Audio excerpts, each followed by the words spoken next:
কেকের উপর পেন্টিং? সবসময় তো ক্যানভাস আর স্কেচবুকের উপর ছবি আঁকা হয়, চলো আজকে কেকের উপর ছবি আঁকি।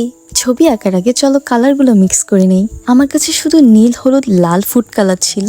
এই তিনটা কালার দিয়ে আমি বাকি কালারগুলো বানিয়ে নিব। আমি এখানে নীল আর হলুদ কালার দিয়ে সবুজের কয়েকটা শেড বানিয়ে নিচ্ছি। কালার মিক্স করার ব্যাপারটা খুবই মজা ছিল, কারণ ক্রিমের সাথে কালারগুলো এত সুন্দরভাবে মিক্স হচ্ছিল। তারপর একটা কাঠি দিয়ে আমি হালকাভাবে কেকের উপর একটি ছবি এঁকে নিচ্ছি। তার শেষে আমি এখানে আকাশের রংটা দিয়ে নিব, যেখানে আমি ডার্ক ব্লু থেকে আস্তে আস্তে লাইট ব্লুর দিকে যাই। তারপর ঘরের রংটা করে নিব।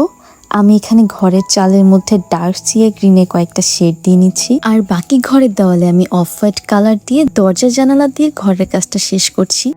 তারপর চলে যাই গাছের ডিটেলসে। এখানে প্রথমে আমি ডার্ক কালারগুলো ইউজ করি, তারপর আস্তে আস্তে লাইটের দিকে চলে যাই। সেম ভাবে আমি রাস্তার কাজটাও শেষ করি।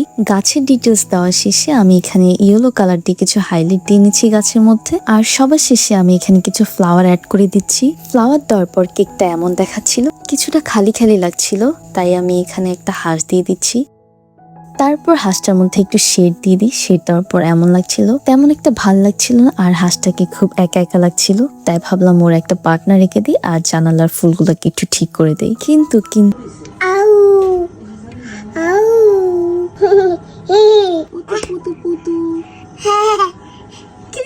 তাই আর বাকি কাজটা করা হয়নি। কেকটা কাটার পর এমন লাগছিল। তোমরা যদি কেক পেন্টিং এর আরো ভিডিও চাও তাহলে কমেন্টে জানাও। টাটা।